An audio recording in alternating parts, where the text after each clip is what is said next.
Hey everybody, I'm Dr. Carlos. I'm Simi, and this is the Sacred Scoop. And today we have an amazing topic for you. Change. Change.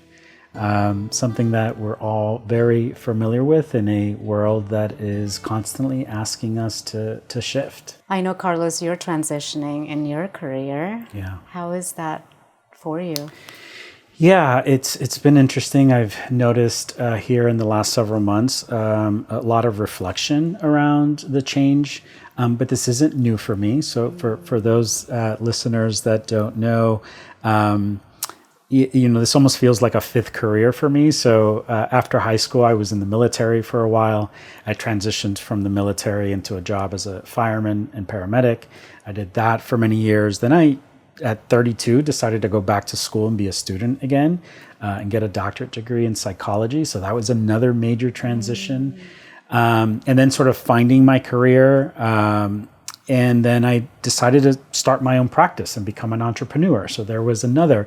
And then, yes, here again, Simi, I've decided to walk away from my practice. I sold my practice this year with a goal to get out and do more speaking and corporate wellness. So a lot of change. Change is familiar to me, but never gets any easier, right? Even if we make the change ourselves, right? There's still so many factors of uncertainty. Yeah. We're so concerned about how it's all going to play out. Right? Absolutely. Yeah. Yeah. I mean, I think that the mind is a great tool, right? It's a sort of a tool that's rooted in wanting to have predictability and safety, right? Yes, yeah. And so, absolutely, I think that fear's a good thing. I often think that we sort of minimize or feel that fear is somehow negative, like something we shouldn't experience. But I tell people all the time, like, motivation will drive you to change, but so will fear sometimes, right? But I think it's natural anytime we're undergoing something new and novel in our lives, especially something big like a career change. Getting married, buying a house, moving, like these are really big things that will naturally put the nervous system in a heightened state of arousal. But I don't think those have to be bad things. And I think that there are ways that we can navigate change with a little bit more centeredness and with a little bit more courage. Yes. And I think we'll get into that topic today. But tell me a little bit about, like, what has change felt like for you? So as you were sharing, like, the changes that you consciously embraced, right? For me, what's coming up are all the changes that sort of happened, not necessarily me consciously creating it, it just unfolded that way. Yeah. So me moving from India to the US, it wasn't necessarily I chose to do that. Right. It was my parents said, we're going to the US. And so I came here, culture shock. All of that was very difficult, leaving my friends behind. Talk about discomfort, right? Absolutely. Starting all over. Yeah. And then my transition to becoming a wife and then getting divorced. A lot of that, I feel like, I wouldn't say I was consciously making those things happen. Right? It was just the thing to do. In my mind, it was just, okay, you go to college, you get married, and then you have children. Right. And divorce was never part of any of the plans. So of course, it was just something that unfolded in my life. Now, did I unconsciously create that? Possible, right? Yeah. So then when we decided to do this topic, I even asked myself, some changes we think we made it happen. For example, we want to lose weight. We start eating a certain way. We start moving more. We feel like we consciously created that. But when something we don't want unfolds, we always become the victim, right? Yeah. Or we think it's a problem, or we think it's a flaw, right? Or we went wrong somewhere, we made a mistake. Yeah. Right. Yeah. Which I did for a long time. I was beating myself up for the failure, or what I perceived as a failure at the time. So, what change taught me in life, looking at everything that's unfolded in my life is that I've had such strong attachments to places, to things, to people.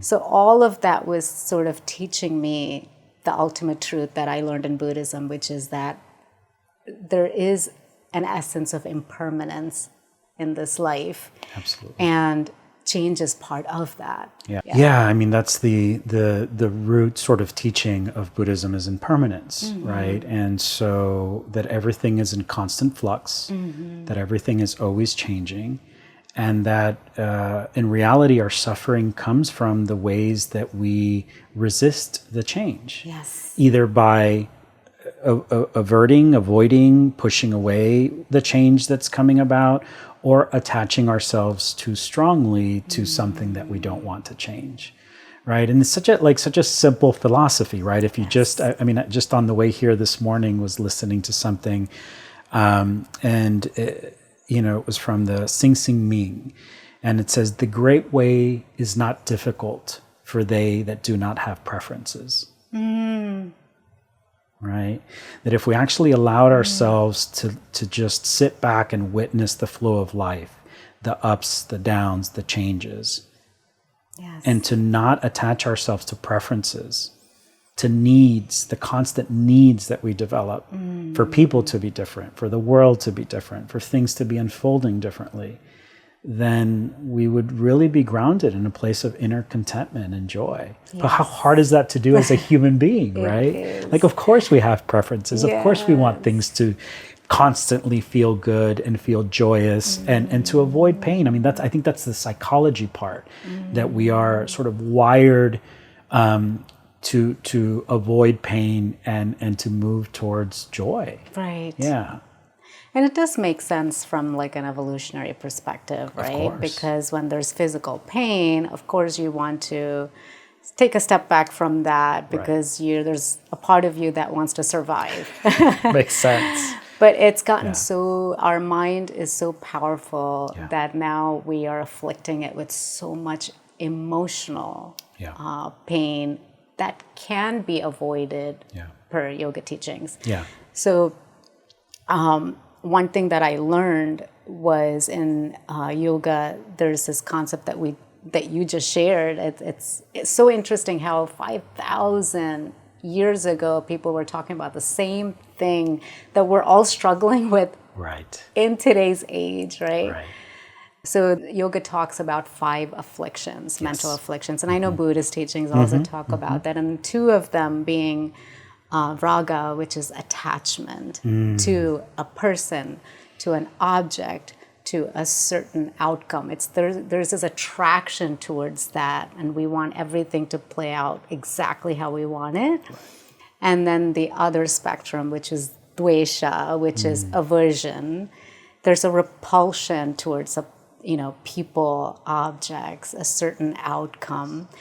And the more intense those 2 afflictions are, the more suffering there is what yoga says. And the beautiful thing that attracted me to yoga teachings is it doesn't just talk about awareness of those afflictions. It says, here's the path, here's the roadmap, which is, the 8 limbs of yoga or Kriya Yoga, where you do self-study, put in the right effort to ease or, make those afflictions dissolve little by little. Yeah. That's what I'm really excited about, is the ways that on this podcast, what we're going to bring to our listeners is these deeper teachings of Buddhism, of yoga, and bring them to like modern day life, right? So that we can sort of ease the ways that we're living. Because I myself have rooted myself, in the last handful of years in these teachings as well, and can say that not because I don't do these practices for this outcome, but I know that it's a part of it, right? Which is like more calm, less stress, more equanimity, more love in my life, more bliss, less overwhelm, right? And I think that that's something that a lot of us out there could really sort of gravitate to and could appreciate more of in our lives. Mm-hmm. And so what I'm really excited about is how you and I are going to bring these teachings to the surface and to really sort of remind ourselves, right? Yes. Like for me, this spiritual path is about what are the ways that I can remember that I am a soul having a human experience, and that I don't always need to identify with the human experience and the suffering in it, right? I know you've shared in the past the attachment styles in psychology, right? So I'm really curious, is there like aversion styles in psychology, or is that not no, talked about? That's not really a thing. I mean, we can sort of understand probably from a psychological standpoint a lot of maybe the science or the mindset around aversion, just simply the aversion of pain. But I don't think it goes into it to this depth like you were discussing. Attachment style in psychology has a lot more to do with interpersonal development. Meaning when we come into the world as children very early on, we are... because of the nature of how helpless we are as babies, and this is for most species, right? We're very dependent on a parental figure, right? We're very dependent on the mother, the father. One of the things that we understand through the psychology of interpersonal relationships is that a lot of what gets modeled for us early on in our development comes from those intimate relationships, right? The people that teach us how to navigate the world, not only externally, but internally, meaning learning how to walk, learning how to feed yourself, learning how to take care of yourself, but also learning how to deal with emotions, learning how to have a mindset that helps you navigate the world. So because those relationships are so intimate in those early years of our lives, they very much model how we become later on in our adult relationships. So, we can talk about something like an anxious attachment style. Now, there's a secure attachment style, which means we developed a good and healthy relationship with our caregivers, where there was doubt, where there was certainty, where there was love, where there was validation. But sometimes if some of that goes astray, we might develop what's called an anxious attachment style, which is really, we've adopted a narrative that says, I feel very uncertain or doubtful about my caretaker's ability to meet my needs and provide for my needs, right? There's other sort of dysfunctional attachment styles as well. But that's a little bit different of an attachment as we talk about it in yoga and Buddhism. But hopefully we can maybe get into more of attachment styles, because I think we're going to talk a lot about relationships in this work as well. Absolutely. Yeah. Everything is relationships. Yeah. So absolutely. Yeah. When it comes to change, I've noticed that things that used to be very difficult for me to embrace, like a certain transition, has gotten easier over time just by these teachings, this understanding. Absolutely. And not just by the understanding, I should say, by applying it, by practicing it. But there are still things that come up in other areas where I can notice, oh, okay, I haven't worked through whatever is triggering this, emotion in me.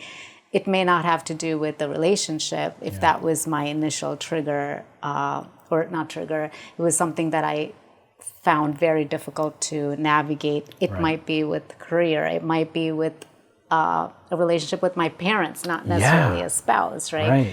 So in all the areas now, when there is a transition, if I feel resistance in my body, I always trust that it's trying to teach me something. Yes. And that I need to listen to it, lean into it, and trust that it's trying to evolve me. And beautiful.